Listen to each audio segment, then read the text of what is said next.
Katie Meets the Impressionists by James Mayhew. It was Grandma's birthday, and for a special treat, she'd taken Katie to the art gallery. Katie loved the gallery because you never knew who you were going to see there.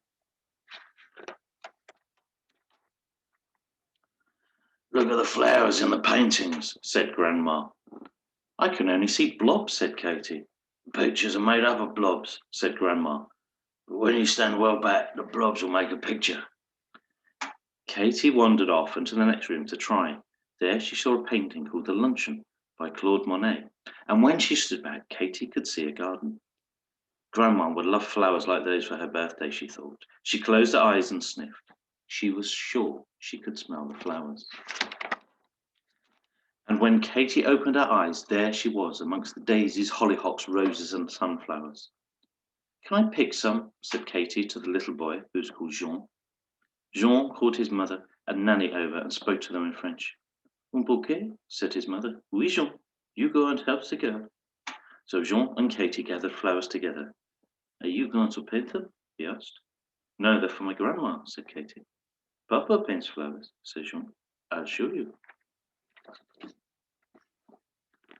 Jean took Katie to a room full of pictures like a small gallery. "This is Papa's studio," he said. "He's a famous painter called Claude Monet." "I'm good at painting," said Katie. "Let's have a go." They mixed the paint on palettes with brushes and found canvases to paint on. They painted portraits of each other using blobs, just like real painters. "Now I'd better get back to Grandma," said Katie, and they went out into the garden. "Will you come another day?" asked Jean.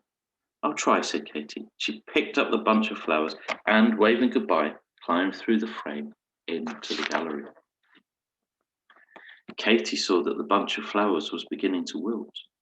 "What I need is some water," she said, looking around the gallery. She saw a painting called A Girl with a Watering Can by Pierre-Auguste Renoir. Katie looked around her to make sure no one was watching her and climbed inside. "Can I have some water for my flowers?" said Katie. The little girl put the flowers into her watering can. "Voila," she said, but the flowers still drooped and flopped over.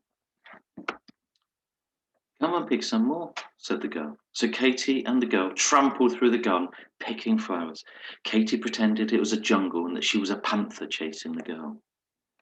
Suddenly there was a terrible scream. It was the girl's mother. "You have ruined my garden," she shouted.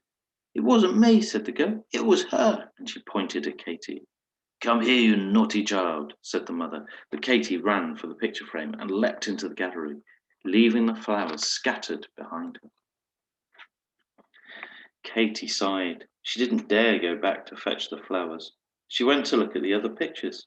There were a lot of pictures by Mr. Monet. Katie looked at one called A Field with Poppies. Wasn't that Jean, the painter's son, walking through the field? Katie climbed in to see. It was Jean. He was delighted to see her. "We're going on a picnic," he said, and Jean's mother said that Katie could join them. They walked together through the poppy field, looking for somewhere to sit. Jean helped Katie gather armfuls of poppies for Grandma. Afterwards, they sat in the shade of the tree, the perfect place for a picnic. Mrs. Monet opened a bag. She had bread and cheese and strawberries. But Jean heard a buzzing noise and looked up. A black cloud of bees was flying towards them. "They're after my poppies," shouted Katie, her mouth full of strawberries. Jean and his mother ran towards the poppy field, but Katie ran to the picture frame and dived into the gallery. The bees followed Katie, who ran on and on until she reached a window. She flung it open and threw the poppies out. The bees flew after them. Katie panted until she got her breath back. She still didn't have any flowers for Grandma. She saw another picture by Pierre-Auguste Renoir. It showed a girl at the theatre and was called Her First Evening Out. The girl was holding a posy of flowers. "Grandma would love a little posy like that," said Katie before jumping into the picture. "May I have the flowers?" asked Katie. "I'll swap my hair ribbon." "Shh," said the girl. "The ballet is about to begin." Katie looked for a seat, but they were all full. The theatre manager appeared. "Mademoiselle, may I see your ticket?" he said. Katy didn't have one, so she ran off down some steps. She could hear the manager coming after her, so she opened a door to hide. On the other side, people in colourful costumes shouted at Katy, so she ran away from them towards some bright lights and the sound of music. Katy pushed past heavy velvet curtains and found herself on stage. The dancers held their breath.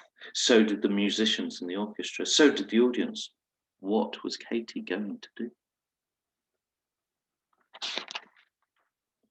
Katy danced. The music started up again, and Katy pranced all around the stage. How the audience loved her. They'd never seen anyone dance so strangely before.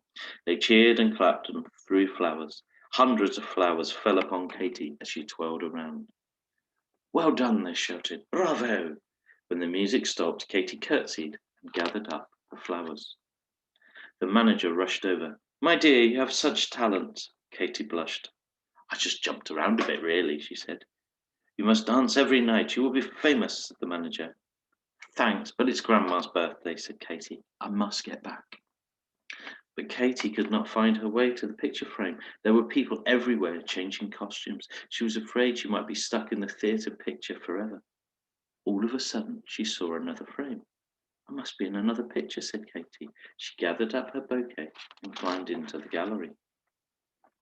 Katy looked back at the picture, The Blue Dancers by Edgar Degas. She read, I wonder if I would have been painted if I'd stayed still long enough, she said.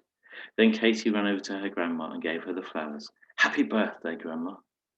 Oh, I say, said Grandma. Wherever did you get these lovely flowers? Katy just laughed. But what was that in her pocket? It was a paintbrush. Mr. Monet will need that, she thought. She ran back to the first picture, left the brush on the frame, and then ran to catch up with her grandma.